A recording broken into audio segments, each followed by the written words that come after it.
Hello learners, I hope कि आप सब लोग ये कोर्स को एंजॉय कर रहे होंगे और कुछ नया सीख रहे होंगे जो आपको काम में आ रहा होगा। ये सेशन में हम लोग लुकअप फंक्शंस के बारे में पढ़ेंगे। यहाँ पे दो लुकअप फंक्शन के बारे में हम लोग बात करेंगे। The first is we lookup and the second one is H lookup. काफी सारे लोग इसको बहुत ही डिफिकल्ट टॉपिक बताते हैं या बहुत ही ज्यादा एडवांस फंक्शन है ऐसा करके उसको टाल देते हैं, बट हम यहाँ पे इसको एकदम सिंपली सीखेंगे।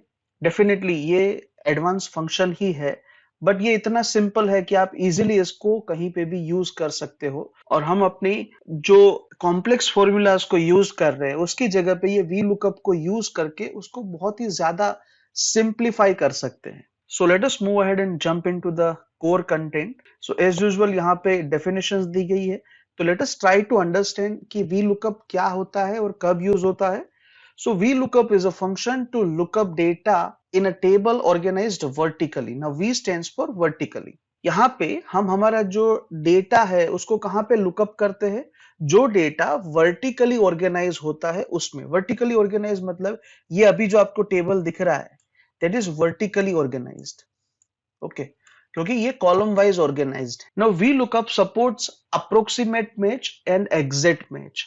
So whenever we want to match value at that time we have two options, approximate match and exact match. हम दोनों के एग्जांपल देखेंगे तो ये ज्यादा क्लियर होगा। Lookup values must appear in the first column of the table. So यहाँ पे फॉर एग्जाम्पल मेरे पास ये टेबल है जहां पे मैंने ये प्रोडक्ट है उसको सिलेक्ट किया FURBO002। अभी ये प्रोडक्ट सिलेक्ट करते ही मेरा जो प्रोडक्ट मास्टर टेबल है वहां से मुझे ये product name, MRP, quantity and total, इतनी चीजें ऑटोमेटिकली मेरी फील होके आनी चाहिए। मेरे पास ऑलरेडी ये प्रोडक्ट का मास्टर है। अभी हम यहाँ पे जो लुकअप वैल्यू की बात करते हैं तो लुकअप वैल्यू होगी ये प्रोडक्ट कोड, क्योंकि हमारे मास्टर के टेबल में ये एक कॉमन चीज है। तो हम यहाँ पे अभी हमारा लुकअप टेबल है उसको देखते हैं। तो यहाँ पे देखिए आप, जो product ID, product name, MRP, in stock, in order and rejected. तो इस तरीके से हमारे पास एक मास्टर टेबल यहाँ पे ऑलरेडी अवेलेबल है। सो हम लोग क्या करवाना चाहता है कि जब भी हम यहाँ पे ये प्रोडक्ट कोड सिलेक्ट करें तो उसके रिस्पेक्ट में उसके सामने वाली डिटेल्स जो है, जो कि product name, MRP and quantity and total, तो ये सारी चीजें वहां पे आनी चाहिए और वो डायनेमिकली आना चाहिए। जैसे कि यहाँ पे फिर मैं ये प्रोडक्ट को चेंज करूं तो यहाँ पे फिर ये जो प्रोडक्ट के name, MRP and quantity, that is suppose to be changed. So उस तरीके से हमें यहाँ पे अप्लाई करना है। तो ये जो थर्ड वाला पॉइंट है वो बेसिकली क्या कहना चाहता है? ये कहना चाहता है कि हमारी जो लुकअप वैल्यू है that should be in the first column of lookup table. So हम यहाँ पे जो प्रोडक्ट कोड है उसको लुकअप करवाना चाहते हैं हमारे मास्टर टेबल के साथ।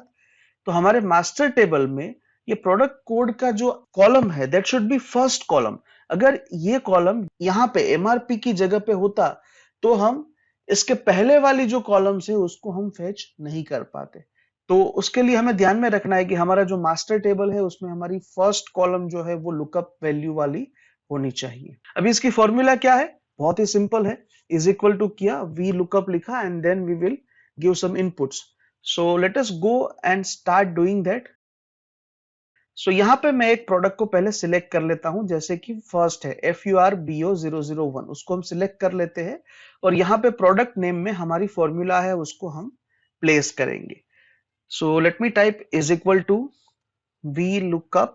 सो VL जैसे ही टाइप किया यहाँ पे मुझे वी लुकअप दिखाई दे रहा है। इफ यू सी ये किसके लिए यूज होता है तो आप देख सकते हैं यहाँ पे, looks for a value in the leftmost column of the table and then result a value in the same row from a column you specify.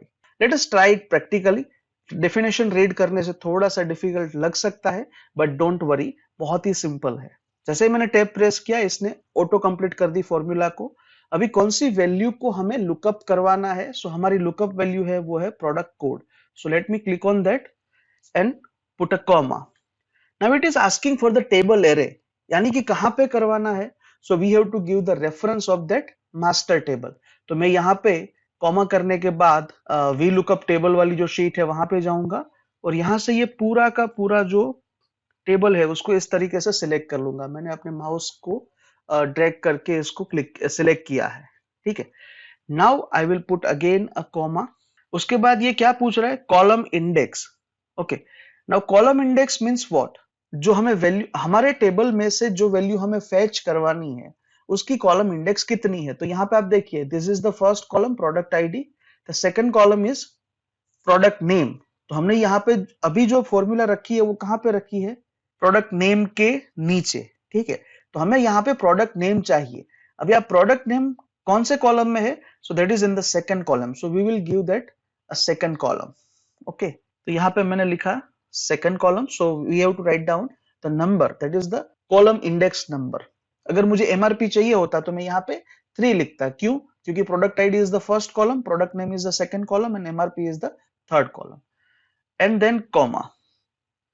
Now here it is asking us for the two option, true or false. True means approximate match और false यानी exact match। तो first of all हम exact match देखना चाहते हैं। Exact match यानी क्या, कि हमारी जो प्रोडक्ट आईडी है वो एग्जैक्टली यहाँ पे मैच होनी चाहिए, तभी जाके ये वहां पे इंफॉर्मेशन को पास ऑन करेगा। सो हम सिलेक्ट करेंगे ये फॉल्स को, डबल क्लिक कर दीजिए तो फॉल्स लिख के आ जाएगा।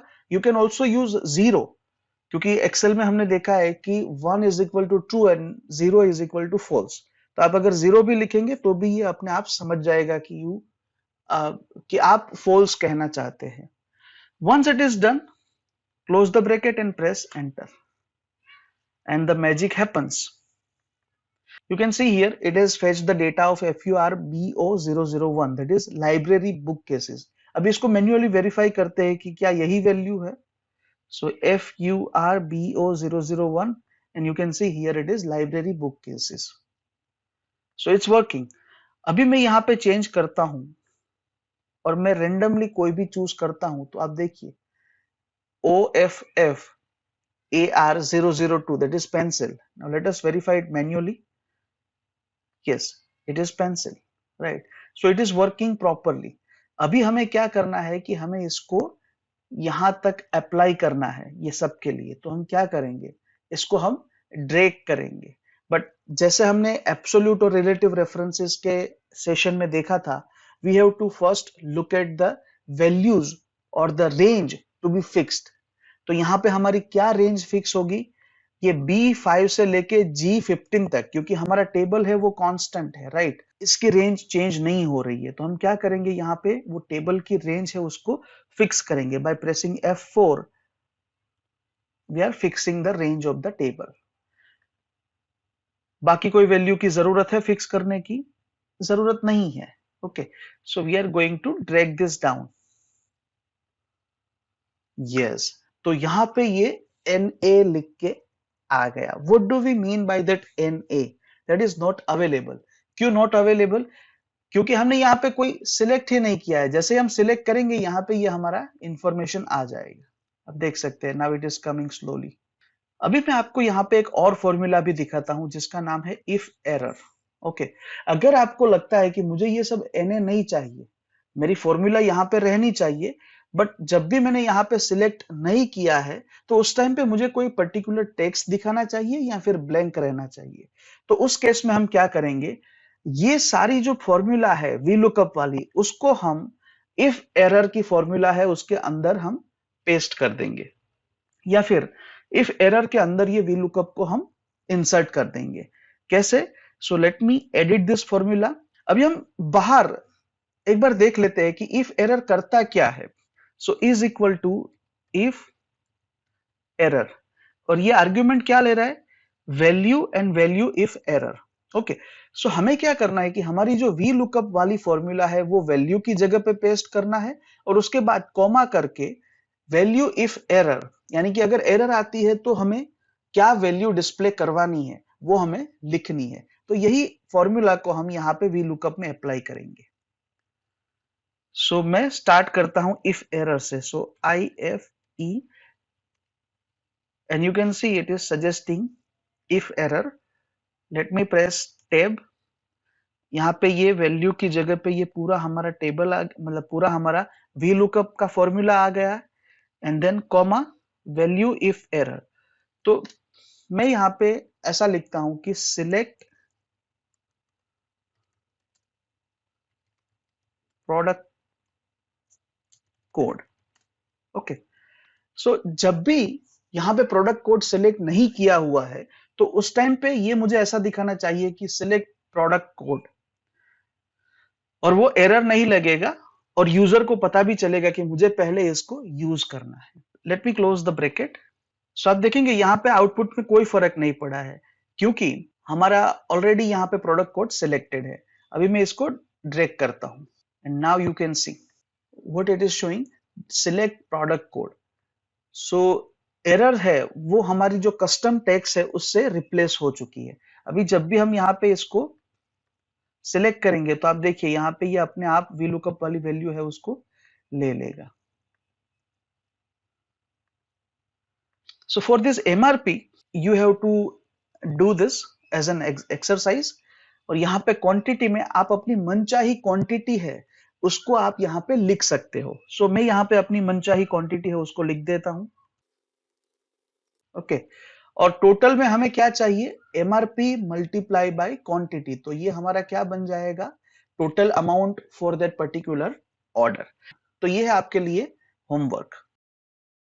अभी ये VLOOKUP में हम दूसरा एक एग्जांपल देखेंगे कि कभी कभी हम यहाँ पे ऊपर से ड्रॉप डाउन में से सिलेक्ट करें और हमें ऐसे टेबुलर फॉर्म में दिखना चाहिए, तो वो कैसे हो सकता है।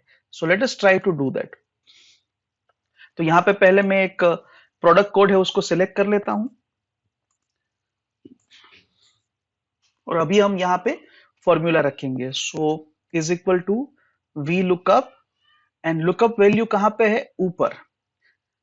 अभी हम ये लुकअप वैल्यू को फ्रीज कर देंगे क्योंकि वो हमारी मूव नहीं हो रही है और ये फॉर्मूला को हम ड्रैग करेंगे। So let me freeze that. ये फ्रीज हो गया।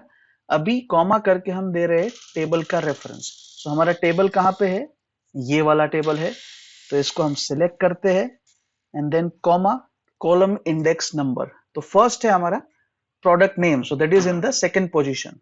सो product ID and product name. So let me click 2 over there and then comma करके हमें एग्जैक्ट मैच है उसको सिलेक्ट करना है एंड देन प्रेस एंटर। तो यहाँ पे ये चेयर लिख के आ गया। अभी हम यहाँ पे टेबल की रेंज है उसको भी फिक्स कर देते हैं बाय प्रेसिंग F4। अभी हम यहाँ पे इसको ये फॉर्मूला को ड्रैग कर लेंगे। जैसे ही मैंने ड्रैग किया ये सब में चेयर दे रहा है। So take 10 seconds and answer me why it is giving me chair.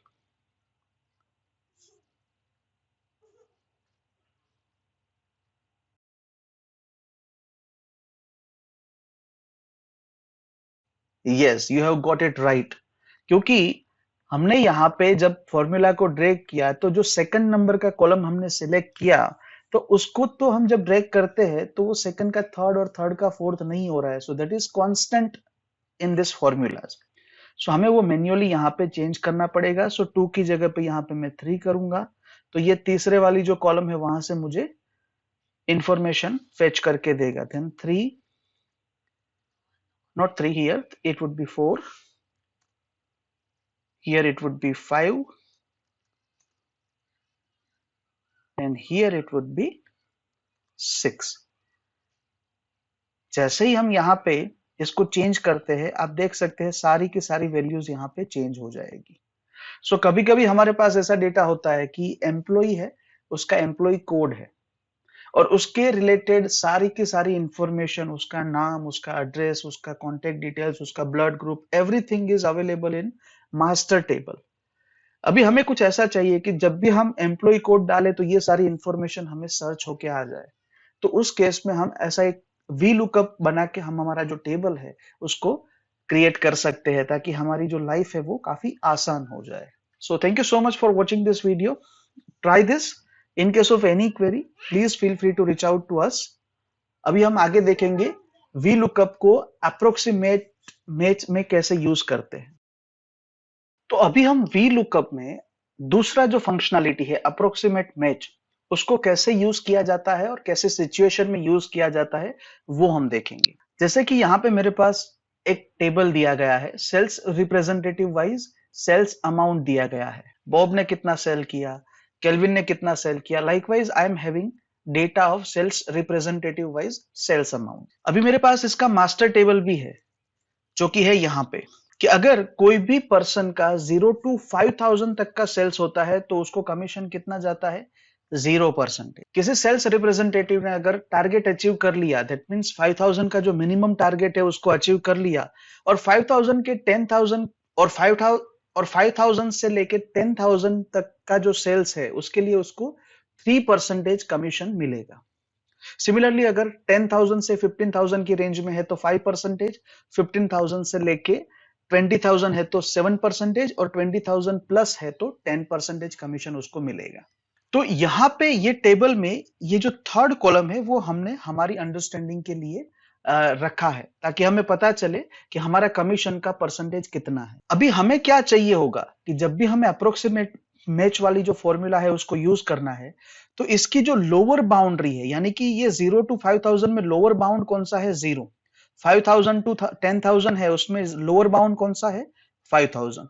10,000 to 15,000 में लोअर बाउंड कौन सा है, 10,000। सो उसको हमने यहाँ पे एक सेल्स वाले कॉलम में रख लिया है।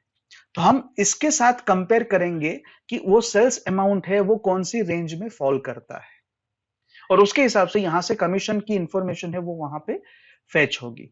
So let us try to use this formula. Let us go to that V lookup sheet. यहाँ पे हम कमीशन परसेंटेज हमें यहाँ पे ये कॉलम में चाहिए, तो let us select this and put a formula is equal to V lookup and then select lookup value. So हमें क्या लुकअप करवाना है, हमें बेसिकली सेल्स अमाउंट को लुकअप करवाना है हमारे वो टेबल के साथ। तो हमने ये लुकअप को सिलेक्ट किया एंड देन कॉमा, उसके बाद टेबल अरे। सो हम वहां पे टेबल को सिलेक्ट करेंगे। यहाँ पे आपको लोअर बाउंड वाला और कमीशन परसेंटेज वाला कॉलम ही सिलेक्ट करना है। ये हमारे सिर्फ रेफरेंस के लिए है, इसको सिलेक्ट करने की जरूरत नहीं है। और उसको हम क्या करेंगे, इसी टाइम पे फ्रीज कर देंगे। सो F4 दबाया तो ये टेबल हमारा फ्रीज हो गया। उसके बाद हम कॉमा प्रेस करेंगे और ये पूछ रहा है कॉलम इंडेक्स नंबर। सो हमें कौन सी इंफॉर्मेशन वहां पे चाहिए, हमें चाहिए कमीशन परसेंटेज। तो हम क्या करेंगे, यहां से सेकंड कॉलम है, so first and the second, so we will press 2 and comma करके अभी हम ये ट्रू सिलेक्ट करेंगे क्योंकि हम अप्रोक्सीमेट मैच कर रहे हैं। ओके, अप्रोक्सीमेट मैच में ट्रू चूज किया हमने and then will press enter. तो यहाँ पे देखिए ये 5% आ गया। हमने ये अप्रोक्सीमेट मैच क्यों चुना, क्योंकि हमारा जो सेल्स है that is not in exact value, ये रेंज में है। तो उसके लिए अप्रोक्सीमेट मैच जो है दैट इज सूटेबल फंक्शन।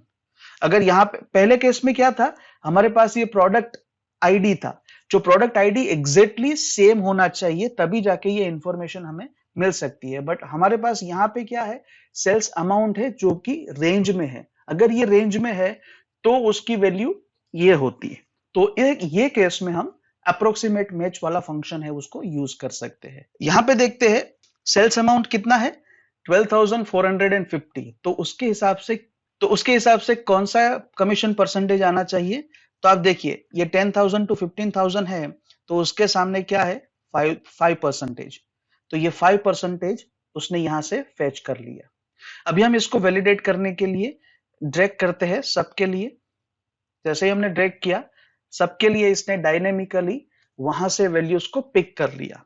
अभी आप देख सकते हैं कि अगर 20,000 के ऊपर है तो वहां पे हमने 10% सिलेक्ट किया हुआ है। तो ये दो केसेस में 10% आ गया है। अगर यहाँ पे ये मैं वैल्यू को रिड्यूस करके 4,000 कर दूंगा तो ये 0 आ जाएगा, क्योंकि हमने मिनिमम टारगेट जो है वो कितना रखा है, 5,000 का। तो अभी हम यहाँ पे इजीली कमीशन अमाउंट को कैलकुलेट कर सकते हैं। Now that 5% will be of what, it will be of this sales amount. तो हम यहाँ पे सिंपल सा फॉर्मूला रख सकते हैं, is equal to this sales amount into that is shift 8, that is into symbol and then this 5%, press enter. और हम इसको भी ड्रैग कर सकते हैं या फिर सिलेक्ट करके कंट्रोल डी कर सकते हैं। तो ये हमारा यहाँ पे कॉपी पेस्ट हो जाएगा। Now this is the amount that Bob will receive, this is the amount that Kelvin will receive as a commission. So likewise we can use VLOOKUP with approximate match. So please practice this. ये आपकी life बहुत ही ज्यादा easy बनाने वाला है। जहां पे भी कॉम्प्लेक्स फॉर्मूलाज आपको रखनी पड़ रही है, जैसे बहुत सारी इफ कंडीशंस आपको रखनी पड़ रही है, वहां पे आप वी लुकअप को यूज करके सिंप्लीफाई कर सकते हो. So please practice this. In case of any query, please feel free to reach out to us. Thank you so much.